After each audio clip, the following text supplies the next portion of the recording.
Hello everyone, welcome to Samarth class. Friends, इस video में discuss करेंगे NCFTE 2009 को।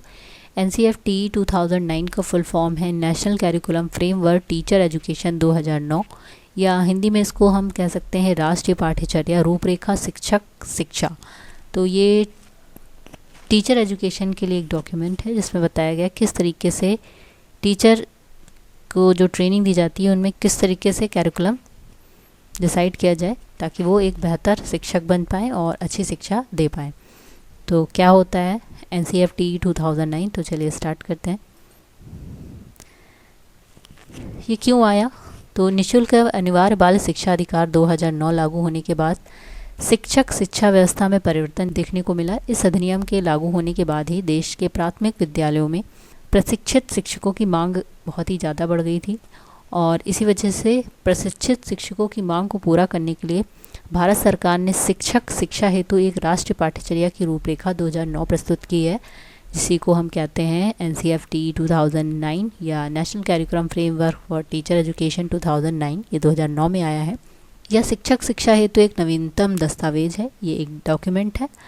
अध्यापक शिक्षा होती क्या है? इसका अर्थ अध्यापक शिक्षा से अभिप्राय उन सभी औपचारिक क्रियाओं तथा अनुभवों का ज्ञान प्रदान करने से है जो किसी व्यक्ति को अध्यापक के उत्तरदायित्व को प्रभावशाली ढंग से निर्वाह करने में समर्थ बनाती है।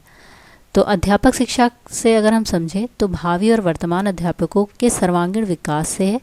अध्यापक शिक्षा का कार्यक्रम अध्यापकों तथा सेवारत अध्यापकों के व्यक्तिगत, सामाजिक, नैतिक, व्यावसायिक तथा सांस्कृतिक विकास करके उन्हें अध्यापक के विभिन्न उत्तरदायित्वों को सफलतापूर्वक और प्रभावी ढंग से पूरा करने के योग्य बनाता है। तो ये था शिक्षक शिक्षा का अर्थ।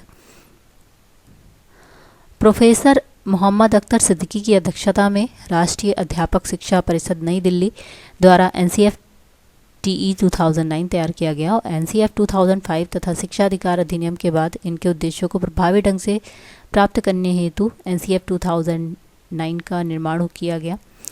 अभिभावक एवं समाज के दृष्टिकोण से शिक्षक का कार्य बालक की शिक्षा ही नहीं बल्कि उसकी उपलब्धि के द्वारा अभिभावक तथा समाज को संतुष्ट करना भी है।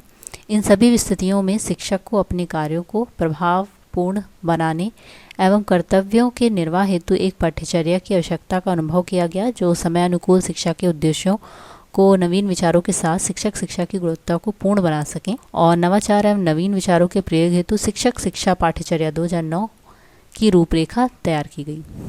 NCFTE 2009 का उद्देश्य राष्ट्रीय प्रगति हेतु प्रभावशाली शिक्षकों का निर्माण करना है और NCF 2009 ने दो प्रकार के उद्देश्यों का निर्धारण किया। पहला था प्रत्यक्ष उद्देश्य और दूसरा है अप्रत्यक्ष उद्देश्य। प्रत्यक्ष उद्देश्य में इसका संबंध शिक्षक के प्रत्यक्ष व्यवहारों से है जिसके द्वारा छात्रों का सर्वांगीण विकास हो, और अप्रत्यक्ष उद्देश्य इसका संबंध शिक्षक द्वारा किए गए कार्यों के परिणाम से है जो छात्रों की छिपी हुई प्रतिभा को निखारते हैं और सफल बनाते हैं। NCF 2009 ने शिक्षक शिक्षा हेतु प्रमुख सुझाव भी दिए हैं। फर्स्ट पॉइंट है शिक्षक प्रशिक्षण के दौरान मूल्यों के विकास पर जोर दिया जाए। मूल्यों के विकास में प्रयोगात्मक और क्रियात्मक तकनीकी को समाहित करने की आवश्यकता है। दूसरा पॉइंट बताया कि शिक्षक शिक्षा के दौरान सूचना और संप्रेषण तकनीकी सैद्धांतिक और प्रयोगात्मक जानकारी दिया जाना चाहिए।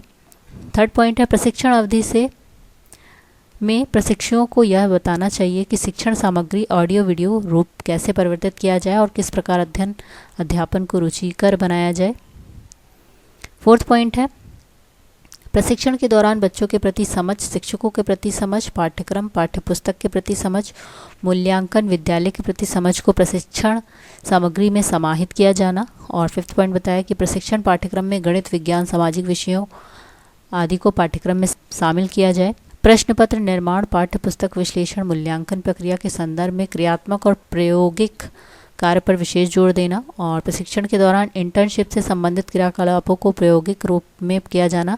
विकलांग बच्चों को सामान्य बच्चों के साथ समेकित रूप में शिक्षा हेतु प्रशिक्षण दिया जाना और पूर्व बाल्यावस्था शिक्षण की तकनीक पर प्रशिक्षण दिया जाना। तो ये कुछ पॉइंट जो सुझाव दिए गए थे NCFTE 2009 में। नेक्स्ट इसकी NCF 2009 की आवश्यकता और महत्व क्या थे? पहला था शिक्षा के सार्वभौमिकरण के लिए।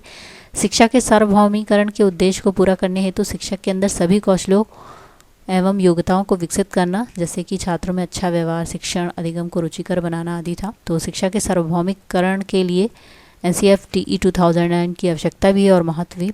नेक्स्ट था निःशुल्क एवं अनिवार्य शिक्षा के लिए। सरकार ने जब 6 से 14 साल के बच्चों के लिए निःशुल्क और अनिवार्य शिक्षा प्रदान करने की व्यवस्था की तो छात्रों के साथ कुशल व्यवहार हेतु शिक्षकों को अनेक कौशल सिखाए जा रहे हैं, जिससे स्कूलों में नामांकन में वृद्धि हो। क्योंकि अगर टीचर अच्छा नहीं होगा तो बच्चे पढ़ने नहीं जाएंगे। तो ऐसे में क्या किया, अगर ट्रेन टीचर होंगे तो वो बच्चों के मनोविज्ञान को जान पाएंगे। बाल मनोविज्ञान की जब जानकारी होगी तो वो अच्छे से व्यवहार भी कर पाएंगे कि किस एज ग्रुप के साथ कैसा व्यवहार करना चाहिए।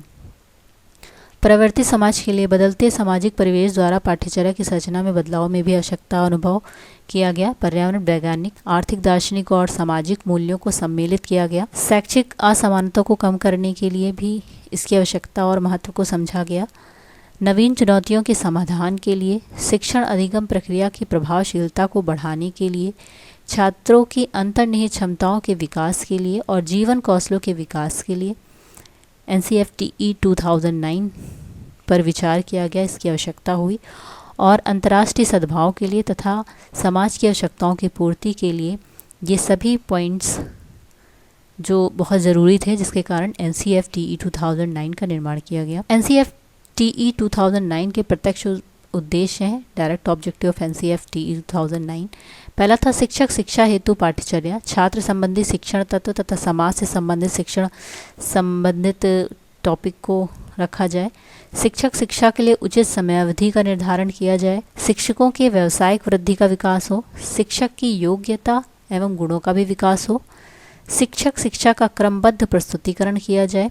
शिक्षक का विकास एवं सामाजिक कार्यकर्ता के रूप में किया जाए। शिक्षक का जो विकास है वो एक मनोवैज्ञानिक के रूप में किया जाना चाहिए। शिक्षक का विकास एक विचारक के रूप में और शिक्षक का विकास एक ज्ञान के स्रोत में